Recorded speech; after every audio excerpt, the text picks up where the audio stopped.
Começa agora o Zeppelin, o programa de TV do curso de Publicidade e Propaganda da Uniderp. No programa de hoje você confere uma entrevista com a jornalista e escritora Juliana Feliz, autora do livro As Cinzas de Altivez. E com a fotógrafa Bruna Verratti. E para te deixar ligada no mundo publicitário, também tem os nossos quadros Replay e Zeppelin no ar. Então, não saia daí, porque, Natália? O Zeppelin decola agora.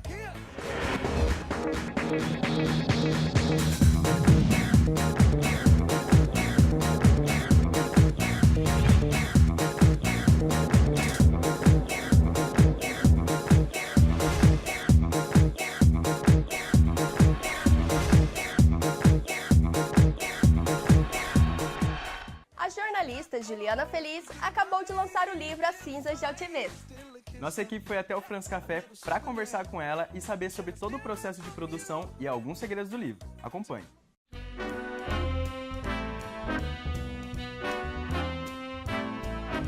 In olden days, a glimpse of stalking was looked down as something shocking. Now Eu estou aqui com a jornalista Juliana Feliz, que está lançando o seu primeiro livro de ficção, Cinzas de Altivez. Ju, conta pra gente por que escolher essa temática. Eu gosto bastante de ficção, né? Já leio ficção desde criança e quando eu era adolescente também gostava de escrever e produzir textos ficcionais.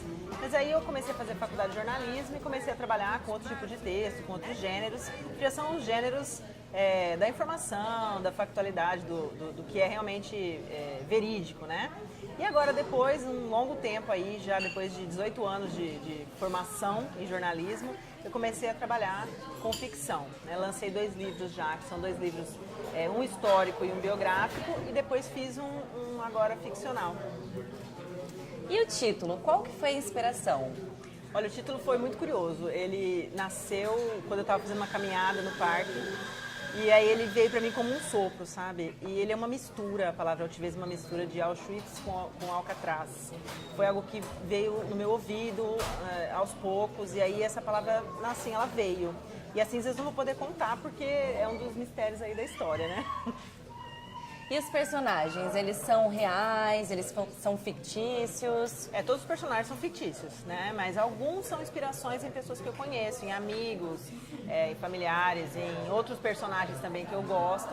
Mas todos são personagens realmente ficcionais, né? São pessoas que não existem. Ele é totalmente produção independente. Então eu comecei a escrever, depois comecei a buscar quem faria a capa, quem faria o mapa, né? Porque tem um mapa que é o... Posso mostrar? Pode, Um claro. mapa que mostra todo mundo que eu criei, né? Então eu criei esse mundo aqui pra ele. Aí também trouxe uma pessoa para fazer. Quem fez a capa foi o Alexandre Leone e quem fez o mapa, que foi o mundo, foi o Felipe Leone, que é o irmão dele. Né? E depois fui buscar também alguém para fazer a diagramação, para montar, e eu fiz uma pré-venda. Na pré-venda eu consegui vender quantidade boa para poder já dar uma boa entrada na gráfica. Então fiz os cálculos bons para poder, assim, eu vendendo, eu poder até inclusive depois imprimir uma segunda edição ou o segundo livro, que é uma continuação desse primeiro. Eu li em algumas matérias que você escreveu o livro num período de 2 anos. Como que era a sua rotina nesse decorrer? Olha, inclusive nesses 2 anos eu escrevi um outro livro, que foi um livro que eu escrevi em 9 meses no ano passado, que foi o livro dos 40 anos da FamaSul. Então eu tive que dar uma parada um pouquinho nele, mas eu todo dia mexia um pouquinho, eu pensava, eu anotava uma ideia, eu escrevia um parágrafo, eu escrevia um capítulo. Então eu conseguia, dentro da minha rotina, às vezes fim de semana, às vezes um feriado em que eu podia me dedicar mais. Então, a minha hora vaga e quase a hora da minha diversão era baseada no meu tempo para escrever. Né? E é algo realmente muito prazeroso para mim. Então, para mim, não é um esforço muito grande fazer. Dá trabalho porque tem técnica, você tem que burilar o texto, você tem que refazer. Às vezes tem trechos que tem que refazer várias vezes. Não dá certo, faz de novo. Né? As múltiplas, infinitas revisões. Mas por ser algo muito prazeroso, eu conseguia conciliar tanto com a minha rotina em casa, com a minha família, tanto o meu trabalho, né? Eu sou professora universitária, então eu trabalho à tarde e à noite.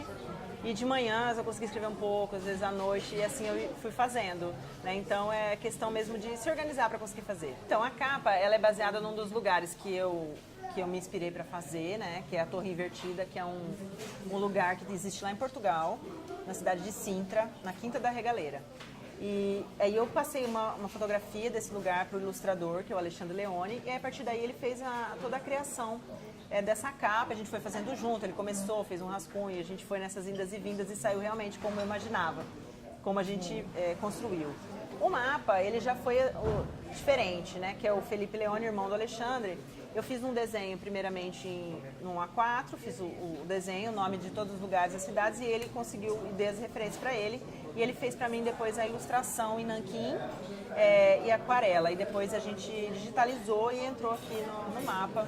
Né? E o mapa, ele A3, ele foi para quem comprou na pré-venda, para quem me ajudou, né? Com recurso, com investimento para poder fazer toda a impressão e, enfim, poder pagar todos os custos, né? Porque gráfica tem um valor elevado. E aí eu fiz um lacre de cera mesmo, criei um símbolo para mim, né? Que são 2 letras, 2 runas. Né? Então é um símbolo celta e tal, algo que também tem a ver com a história, mas aí o segundo livro. Né? Então foi feito tudo muito pensado, tudo com muito carinho mesmo e atenção. Tudo é um simbolismo, tudo tem uma razão. Nada é aleatório nessa história. Na divulgação eu vi que você usou vários teasers. Como é que foi unir a literatura com o audiovisual? Então, meu pai, ele trabalha com audiovisual, né? Só que ele mora em Portugal hoje. E eu estar lá, né? Eu fui pra lá passar um mês com eles para visitá-los. E a gente aproveitou para fazer os teasers. Né? Então, essa aqui é a Ariadne, minha personagem. Essa capa é a capa que eu usei nos teasers. Ela é da Universidade do Açores, lá em Portugal. Mas a ideia era que ela simbolizasse mesmo algumas cenas que existem no livro, né? Então, a gente eu fiz os teasers, eu era a atriz dos teasers. E meu pai gravou, depois editou, fez uma trilha para ele, mais para divulgar mesmo. Então, para ele foi também foi uma forma dele se divertir, dele contribuir com o livro, com o meu trabalho. E foi algo também para ser diferente na divulgação, né? Para poder ter algo interessante. Juliana, eu quero te agradecer pela entrevista e, em nome de toda a equipe Zeppelin, te desejar muito boa sorte na sua caminhada. Muito obrigada, obrigada. E para vocês, uma ótima leitura do Cinzas de Altivez.